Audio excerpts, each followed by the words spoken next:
Cuando tenemos ansiedad o somos ansiosos, nuestro cerebro funciona de una manera diferente. En este video te voy a explicar cómo funciona el cerebro de una persona con ansiedad.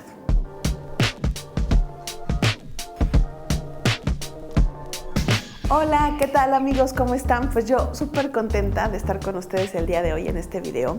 Vamos a hablar de un tema que creo que les va a encantar porque justamente una de las preguntas, ¿no?, de los enigmas es, caray, ¿por qué a mí me dio ansiedad, ¿no? O sea, ¿por qué a mi hermana Juana no? ¿Por qué mi esposo está requete tranquilo? ¿Por qué el vecino, a pesar de que ha vivido un montón de problemas, parece que es como el Dalai Lama y yo me muero de ansiedad y no entiendo qué es lo que está pasando? Entonces, el día de hoy hemos hablado que la ansiedad se explica desde muchas maneras, pero por supuesto, en este video les voy a explicar la parte neurobiológica de las últimas investigaciones que se han hecho acerca de qué sucede en nuestro cerebro cuando tenemos ansiedad y por qué es que algunas personas tenemos con mayor facilidad un trastorno de ansiedad y otras no. Y bueno, esta parte me gusta mucho porque yo siempre les hablo acerca de la personalidad y las cuestiones sociales y demás, pero siempre tomando en cuenta que la parte neurobiológica no la podemos dejar de lado. Y algo que se ha visto es que la ansiedad o los trastornos de ansiedad sí tienen un componente genético mayor. Es decir, hay familias donde hay más familiares o personas que pueden llegar a presentar un trastorno de ansiedad. Se han hecho muchísimos estudios acerca de neuroimagen, de imágenes funcionales para saber qué es lo que pasa en nuestro cerebro cuando estamos teniendo síntomas de ansiedad o cuando una persona tiene un trastorno. Entonces, se han encontrado varias cosas y dentro de lo más reciente es que se ha hecho una nueva, digamos como un nuevo esquema a lo que se le llama la red del miedo. ¡Ah! ¿Qué onda? ¿No? Sí parece como de película de terror. Pero bueno, resulta que la ansiedad está muy relacionada con el miedo. Es decir, para que nosotros podamos empezar a sentir palpitaciones, sudoración o algún síntoma físico de la ansiedad, en el fondo tiene que ver porque tenemos miedo, ¿no? Si es justificado, si no es justificado, si es exagerado, eso es otra cosa, pero de que lo sentimos, lo sentimos. Y eso hace que nuestro cuerpo y nuestro cerebro comience a reaccionar de una manera. Entonces, en esta red del miedo, que es llamarla de una manera coloquial, pero que es realmente lo que se le llama límbico cortical, es lo que se ha investigado es qué pasa a nivel cerebral. Y bueno, en primer lugar, lo que se ha visto es esta parte del cerebro, todas estas partes más bien que forman el sistema límbico. A lo mejor ustedes han escuchado acerca del sistema límbico y dicen, ¿qué será eso? Bueno, el sistema límbico como tal es esta parte de nuestro cerebro como, llamaríamos hasta cerebro como medio prehistórico, es decir, una parte de nuestro cerebro que es el inicio de cómo va a funcionar, ¿no? Vamos a ver toda la parte de la impulsividad, ¿por qué no?, de las emociones y también del manejo de las reacciones muy primitivas que tiene nuestro cuerpo, ¿no?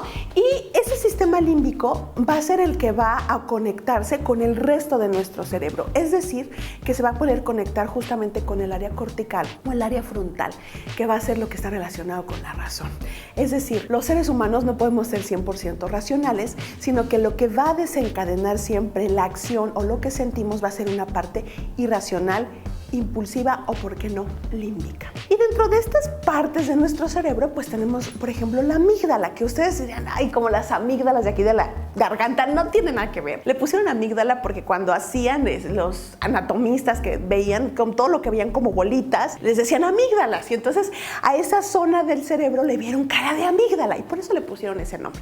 Pero realmente es una zona cerebral que si la viéramos así, un cerebro, es que hasta complicado identificar el cerebro, ¿no? Todo se ve igual, ¿no? O sea, no tiene colorcitos ni nada como lo vemos en los esquemas. Y resulta que la amígdala, ¿por qué es tan importante? Porque se ha visto que esta zona del cerebro, justo cuando está relacionada con el miedo, miren, ¡pam!, se prende, se excita, empieza a mandar señales, ¿no? O sea, como de auxilio, así como que algo está pasando. Y entonces, lo que empezaron a investigar es qué pasa, o sea, cuando la amígdala manda esos impulsos, ¿a dónde se van?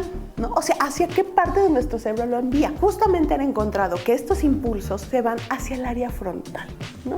Es decir, esa sensación de miedo la lanza la amígdala o la señal la lanza hacia el área frontal como para decir, ah, caray, ¿pero qué será lo que está pasando?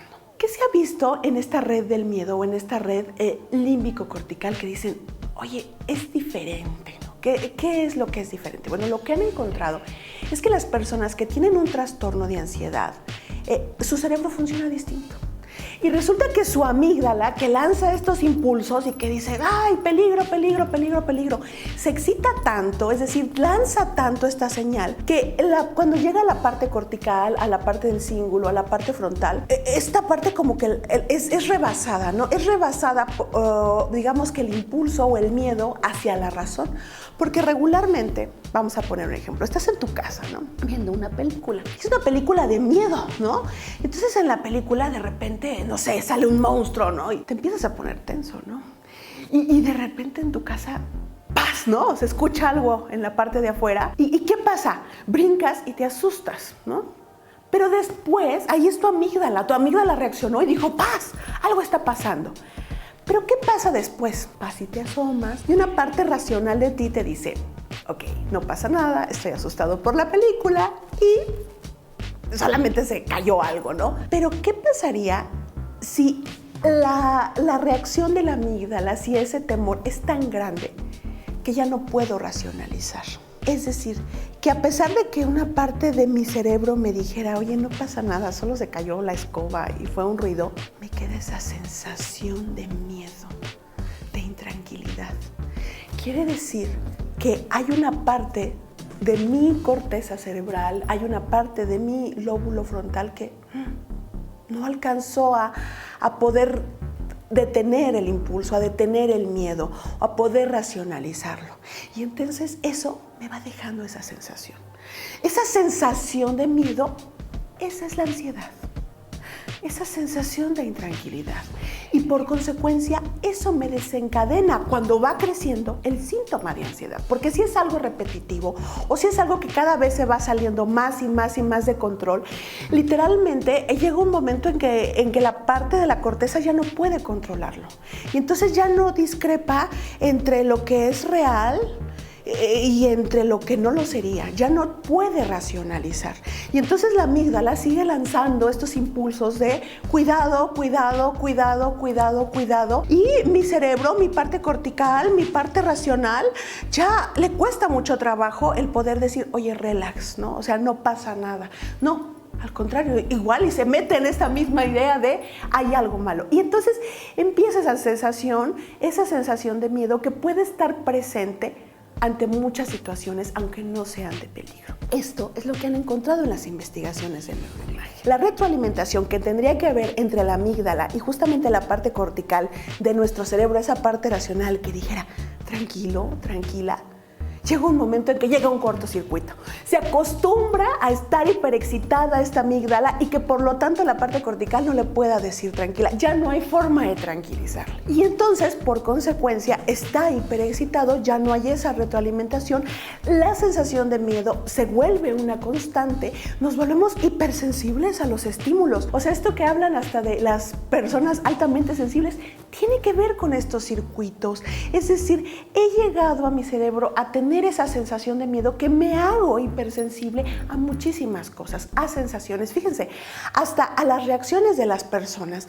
Han hecho algunos estudios en los que ponen a una persona sonriente y a una persona enojada, ¿no? Y entonces, ¿qué pasa? Cuando alguien está enojado te da miedo, ¿no? Bueno, imagínense que las personas que tienen un trastorno de ansiedad o algún tipo de personalidad que es más común que pueda tener un trastorno de ansiedad, ¿qué sucede? Cuando le ponen este experimento en donde ponen una cara sonriente y ponen una cara de enojo, cuando ve la cara de enojo, su reacción otra vez se hiperexcita. Es decir, esas personas son más sensibles a poder sentirse intimidadas o con una sensación de miedo ante a lo mejor una mala cara o el enojo de otra persona. Es decir, esta alteración en este circuito provoca por consecuencia que nosotros percibamos la vida de una manera diferente. Los ruidos, las sensaciones, lo que vemos, nuestro cerebro, la parte occipital de nuestro cerebro tampoco está aislada. Se ha visto que hasta la parte visual una persona con ansiedad puede llegar a ser más sensible a las cuestiones luminosas, a las cosas que ven, lo que les decía yo literalmente, a las malas caras, a las reacciones de los otros.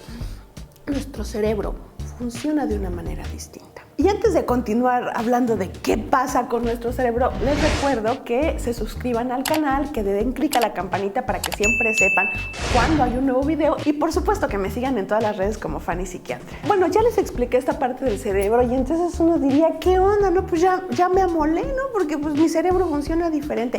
Bueno, no, eso está padrísimo porque ustedes muchas veces me preguntan, ¿no? Me acuerdo hace un tiempo que hicimos el video del cortisol. Bueno, doctora, ¿y si me sube el cortisol, me baja el cortisol? ¿Qué me tomo para que me suba la serotonina? O sea, fíjense, aquí estamos hablando de algo diferente. No estamos hablando de un neurotransmisor, de una sustancia, de un biomarcador. Estamos hablando de todo un circuito, ¿se dan cuenta? De toda una funcionalidad que tiene el cerebro de una manera distinta. Y algo que se encontraron en estas investigaciones, fíjense, es que se puede modificar. Es decir, así como por ejemplo una persona que puede tener literalmente estar en ansiedad constante, a lo mejor en estrés, que haya sufrido violencia o un trauma, eso puede cambiar estos circuitos neuronales. Al mismo tiempo, por ejemplo, una persona cuando empieza a acudir a psicoterapia, empieza a ver un cambio en las funciones neuronales. ¿Y qué creen que han encontrado? Que justamente hay un cambio, es decir, esa hiperexcitabilidad de la que hablábamos de la amígdala empieza a disminuir y de alguna manera la parte cortical, la parte racional, empieza a trabajar, empieza a ser más fácil su trabajo, ¿no? Y fíjense, tiene mucho que ver con la psicoterapia. Cuando estaba viendo esto dije, bueno, ¿cómo es un proceso psicoterapéutico? Y me lo recordó, porque en el proceso psicoterapéutico no te dicen qué hacer, no te dicen tranquilo, tranquila. Lo que sí sucede es que uno comienza a racionalizar las cosas, a por momentos ver que a lo mejor algo que nos causaba miedo, que nos causaba preocupación, que nos causaba enojo, de un momento a otro a lo mejor estaba aumentado en ese momento, en esa circunstancia, y empezar a entender esos pequeños eslabones que nos llevaron a eso. Bueno, paradójicamente eso tiene que ver con nuestros circuitos neuronales y la forma en la que trabaja nuestro cerebro. O sea que si lo vemos de alguna manera podemos reacostumbrar a nuestro cerebro a volver a acomodar esa parte un poco más racional que frene, ¿no? Que frene esa sensación de miedo. Entonces, creo que a esta parte a mí me encantó el pensarla porque también es una parte de esperanza, ¿no? Muchas veces la gente me dice, bueno, yo tengo ansiedad, entonces ya no se me va a quitar. Y entonces cuando les digo que el cerebro funciona diferente y que estamos hablando hasta de una disfunción hasta cognitiva, dirían, no, pues ya, está súper mal. No, porque eso no significa ni que sea una lesión ni que sea una cuestión permanente. Seguramente, y ahora eso lo tendremos que platicar en otro video, hay una serie de circunstancias que alteran estos circuitos neuronales. Pero lo que es un hecho es que cuando tenemos un trastorno de ansiedad o una personalidad ansiosa, por así llamarla, nuestro cerebro va a funcionar de una manera diferente, lo cual explica por qué nuestras reacciones y nuestro entendimiento del mundo es diferente. Pero eso no significa que tenga que ser una constante y que no tengamos nada que hacer. Así es que amigos, espero que este video les haya gustado, que les sirva. Por favor, déjenme aquí sus dudas, sus comentarios. ¿Ustedes qué opinan acerca de esto que pasa aquí en nuestro cerebrito? Y por supuesto, recuerden, yo soy Fanny Psiquiatra y nos vemos pronto. Bye.